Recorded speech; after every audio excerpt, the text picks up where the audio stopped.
আসসালামু আলাইকুম, হাবলু প্রোগ্রামার টিমে আপনাকে স্বাগতম। আজকের এই ভিডিওতে আমরা মূলত দুইটি টপিক নিয়ে আলোচনা করব। প্রথমত আমাদের হোমওয়ার্ক 1 এর নিচে অনেকগুলো কমেন্ট আইছে। এই কমেন্টের বিভিন্ন ধরনের প্রশ্ন করেছেন আপনারা। এই প্রশ্নের আগে উত্তর দেব অ্যান্ড এটার পরে আমাদের দ্বিতীয় হোমওয়ার্ক, এই হোমওয়ার্কটা আপনি কিভাবে করবেন এবং কতদিনে জমা দিতে হবে এই বিষয়টি নিয়ে কথা বলবো আমি। তো শুরুতে আমরা ফার্স্ট হোমওয়ার্কের নিচে যে কমেন্টগুলো এসেছে বা যে প্রশ্নগুলো এসেছে সেই প্রশ্নের উত্তর দেব। অবশ্যই সেগুলো অনেক ইম্পর্টেন্ট কোশ্চেন। তো শুরুতে আমি যে প্রশ্নটা পেয়েছি যে ভাইয়া এটা কি টালিউন্ড আর বুটস্ট্র্যাপ দিয়ে করলে হবে না?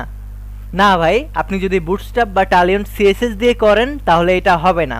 এমন অনেক মানুষই আছে যারা বিভিন্ন সফটওয়্যার কোম্পানিতে জব করে, কিন্তু সিএসএস দিয়ে কিভাবে ওয়েবসাইট তৈরি করতে হয়, সিএসএস দিয়ে কিভাবে তার রেসপন্সিভ করতে হয় এই বিষয়টা তিনি জানে না। এই কারণে আমরা চাই আমাদের একজন স্টুডেন্টও যেন এই দিকে দুর্বল না থাকে। এটা হয়তো আপনাদেরকে একটু কষ্ট দিচ্ছি, সিএসএস দিয়ে বুটস্ট্র্যাপ দিয়ে করতে লাগলে হয়তো 6 ঘন্টাতে শেষ হয়ে যেত, কিন্তু আপনার সিএসএস দিয়ে করতে সেখানে একদিন 2 দিন সময় লাগতে পারে, এর বেশিও লাগতে পারে। কিন্তু ট্রাস্ট মি ম্যান, আপনি যদি এখন একটু কষ্ট করেন তাহলে ভবিষ্যতে আপনার এই জায়গায় কোনো আটকানোর সমস্যা হবে না। আমিও তো শিখেছি, তখন আমিও প্রবলেম ফেস করছি, তখন তো আমাকে এই কথাটা বলার কেউ ছিল না। কিন্তু আপনারা যেন এই ভুলটা না করেন, এই কারণে আমার বেস্ট সাজেস্ট হবে আপনারা সিএসএস দিয়ে চেষ্টা করেন, যেহেতু আমরা সিএসএস দিয়ে শিখিয়েছি কিভাবে করতে হয়। অ্যান্ড আরও একটা কোশ্চেন যে স্লাইডারগুলো আছে এগুলো কি ক্লিক স্লাইডার দিয়ে করলে হবে না? হ্যাঁ, আপনি যদি ক্লিক স্লাইডার দিয়ে করেন এই সাইডে ক্লিক করলে অন্যরকম হয়ে যাবে, এই টাইপের যদি করতে পারেন তাহলে সমস্যা নেই। ক্লিক স্লাইডার দিয়ে করলেও হবে, প্রবলেম নাই। আর যদি আপনি স্লাইডার তৈরি নাও করতে পারেন তাহলে আমি আগেও বলেছি প্রবলেম নাই, এটার জন্য আপনার মার্ক কাটা যাবে না। দেন আরও একটা কোশ্চেন পেয়েছি, হোমওয়ার্ক জমা দেওয়ার টাইম কতদিন?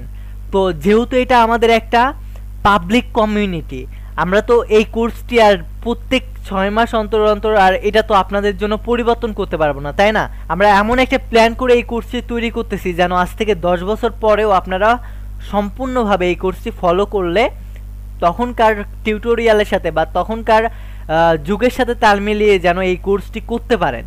যেমন আমরা ইচ্ছে করলে কিন্তু এখন বুটস্ট্র্যাপ 4 চলতেছে, ইচ্ছে করলে বুটস্ট্র্যাপ 4 শেখাতে পারতাম, বাট আমরা কিছুদিন পরে বুটস্ট্র্যাপ 5 শেখাবো আপনাদের। কারণ বুটস্ট্র্যাপ 5 এখনও ঠিকঠাকভাবে শুরু হয় নাই, কিন্তু আজ থেকে 5 বছর পরে কিন্তু সবাই বুটস্ট্র্যাপ 5 ইউজ করবে। এই কারণে আমরা আগে থেকেই বুটস্ট্র্যাপ 5 নিয়ে কাজ করা শুরু করব, যেন আজ থেকে 5 বছর পরেও আমাদের এই টিউটোরিয়ালগুলো আপনারা ফলো করতে পারেন। অ্যান্ড এই কথাটা চিন্তা করে আপনাদের হোমওয়ার্ক জমা দেওয়ার কোনো নির্দিষ্ট টাইম দিতে পারবো না, কারণ আজ থেকে 1 মাস পরে যারা টিউটোরিয়ালটা দেখবে তাদেরকে কিভাবে আমরা টাইম সেট করব? তাদের জন্য কি আমরা আবার নতুন ভিডিও করব? না, এটার জন্য আমাদের নির্দিষ্ট কোনো টাইম নাই। তবে আপনি চেষ্টা করবেন সর্বোচ্চ 2 দিনের ভিতরে হোমওয়ার্কটা জমা দেওয়া। তো আরও এক ভাই সেম প্রশ্ন করছে কত দিনে জমা দিতে হবে। তো সেম কথা, আপনি 1 দিন বা 2 দিনের ভিতর জমা দিতে পারেন, কিন্তু এটার কোনো নির্দিষ্ট টাইম নাই। দেন আরও এক ভাই বলেছেন যে গিটহাব থেকে ইমেজগুলো ডাউনলোড করা যাবে। হ্যাঁ, অবশ্যই গিটহাব থেকে ডাউনলোড করা যাবে। অ্যান্ড এটার ভিতরে বলছে বেশিরভাগ ইমেজ ওয়েবপি ফরম্যাটে। হ্যাঁ, অবশ্যই ওয়েবপি ফরম্যাটে থাকবে, এটা আপনার ব্রাউজার সাপোর্ট করবে, আপনি এটা ফলো করতে পারেন, সমস্যা নাই। তো এখন আমরা কথা বলবো আজকের এই হোমওয়ার্কে আপনি কিভাবে করবেন এবং কি কি দিয়ে করতে হবে।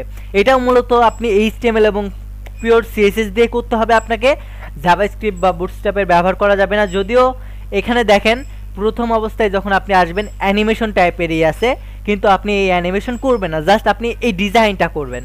যেহেতু আপনাদের এই জিনিসগুলো এখনও শেখানো হয় নাই, তো অবশ্যই এইটার কারণে আপনি অ্যানিমেশন ইউজ করবেন না, জাস্ট এটার ডিজাইনটা করে দিবেন। এই পার্টে আর আমরা আপনাকে ইমেজ ডাউনলোড করে দেখাবো না, কারণ আজ থেকে 6 মাস পরে তো আর আপনাকে আমরা ইমেজ ডাউনলোড করে দেবো না নতুন প্রজেক্টের সময়, বা আপনার ক্লায়েন্টের থেকে তো আর আমরা ইমেজ নিয়ে দিব না। তখন আপনার ক্লায়েন্ট যেভাবে বলবে সেভাবে নিতে হবে। তো আপনার এই ইমেজটা আপনি কিভাবে ডাউনলোড করবেন? এই ইমেজটা ডাউনলোড করার জন্য আপনি রাইট বাটনে ক্লিক করবেন। দেন এটা যদি ব্যাকগ্রাউন্ড ইমেজে না হয়ে থাকে তাহলে সেভ ইমেজ আস, আপনি যে ফোল্ডারে সেভ করতে চান সে ফোল্ডারে সেভ করতে পারেন। তো এখন যদি এই ইমেজটা ব্যাকগ্রাউন্ডে হয় তাহলে আপনি এটাকে কিভাবে ডাউনলোড করবেন? যেমন আমাদের প্রজেক্ট 1-টে ব্যাকগ্রাউন্ড ইমেজ ছিল, এমন যদি ব্যাকগ্রাউন্ড ইমেজ থাকে এইগুলো কিভাবে ডাউনলোড করবেন? এগুলো কিন্তু ইজিলি করতে পারেন। দেখেন আমি নিচের একটা দিয়ে করে দেখাই, এই যে এটা দিয়ে করে দেখাই। তো আপনি ইন্সপেক্ট করবেন, ইন্সপেক্ট করার পরে আপনি CSS এ দেখবেন এই যে এই সাইটে আপনার ইমেজের একটা লিঙ্ক দিবে, তো আপনি এখানে গিয়ে ক্লিক করবেন। দেন আপনার সামনে এই ইমেজটা শো করবে। আপনি যদি এটা করতে চান এই যে এই জায়গায় ক্লিক করবেন বা সাইটে ক্লিক করবেন, সাইটে ক্লিক করার পরে দেখবেন নিচে ইমেজ দেওয়া আছে, অথবা যদি এটার ভিতরে আরও কোনো ডিপ থাকে এটাতে ক্লিক করবেন, এটার ভিতরে দেখবেন, দেখার পরে এই যে ইমেজ, দেন এই যে কারেন্ট সোর্স এই জায়গায় ক্লিক করবেন, প্রিভিউ দেখার জন্য দেখেন এই ইমেজটা দেখতে পাবেন। এভাবে যদি আপনার এমনিতে ইমেজ থাকে, এই যে নর্মাল ইমেজ, এটা কিন্তু আপনি জাস্ট মাউসের যে রাইট বাটন আছে এটা ক্লিক করে কিন্তু আপনি ডাউনলোড করে নিতে পারবেন নর্মালগুলো, যেগুলো HTML ইউজ করা হয়। আর যেগুলো CSS এ ব্যাকগ্রাউন্ড ইমেজে ইউজ করা হয় এগুলোকে ইন্সপেক্ট করে আপনার করতে হবে, ডাউনলোড করে নিতে হবে। তো এভাবে আপনি ব্যাকগ্রাউন্ড ইমেজটা ডাউনলোড করে নিতে পারবেন। তো আপনি আই হোপ আপনি এই ওয়েবসাইটটার আমাদের এই টেমপ্লেটটার লিঙ্ক এই ডিসক্রিপশন বক্সে দেওয়া থাকবে। আজকে আপনি নিজে গিয়ে এই ইমেজটা ডাউনলোড করবেন, দেন এই ওয়েবসাইটটা ফুললি রেসপন্সিভ করবেন। এই যে ইমেজটা, এখানে কোনো ব্যাকগ্রাউন্ড ইমেজ নাই। এখানেও আপনার একটা জিনিস খেয়াল করেন, এখানে আপনার স্লাইডার আছে, তো আপনি এমন স্লাইডার বানাতে না পারলে প্রবলেম নাই, এমনি জাস্ট একটা ডিজাইন করে দিবেন তাহলেই হবে। আর এখানে যে এই যে আইকনগুলো আছে, এই আইকনগুলো যদি আপনি না পান তাহলে এমনি সিম্পল যে কোনো একটা আইকন ইউজ করবেন বা যে কোনো একটা ইমেজ ইউজ করে দেবেন, এটার জন্য কোনো বাধা ধরা নাই। জাস্ট আপনি সিমিলার টাইপের ডিজাইন করলেই হবে, আপনাকে যে 100% এমনটা ডিজাইন হতে হবে এমন না কিন্তু। আর এটা এই জিনিসটা দেওয়ার সময় 2 দিন, তো 2 দিনের ভিতরে আপনি চেষ্টা করবেন দেওয়ার। আপনি যদি না পারেন একটু সময় নেন, প্রবলেম নাই, কিন্তু চেষ্টা করবেন 2 দিনে আপনার এই সম্পূর্ণ ওয়েবসাইটটা রেসপন্সিভ করার। অবশ্যই আপনাকে মোবাইল ডিভাইসের জন্য রেসপন্সিভ করতে হবে, সেটার সাথে আপনাকে অবশ্যই ল্যাপটপ বা কম্পিউটার ডিভাইসের জন্য রেসপন্সিভ করে দেখাতে হবে। অ্যান্ড অবশ্যই এটা কারোর সাথে শেয়ার করবেন না, অ্যান্ড আমাদের পেজে গিয়ে এই হোমওয়ার্কটা জমা দেবেন। আর এই হোমওয়ার্ক জমা দেওয়ার সময় একটি কথা মনে রাখবেন, এটা অবশ্যই 10 মার্কের ভিতরে 6 মার্ক দেওয়া হয় আপনার কোড দেখে এবং 4 মার্ক দেওয়া হয় আউটপুট দেখে। সো এই পার্টটা এই পর্যন্তই থাকবে। আই হোপ আপনার যদি কোনো কোশ্চেন থাকে তাহলে আমাদের গ্রুপে গিয়ে মেসেজ দিন। Have fun, take a risk.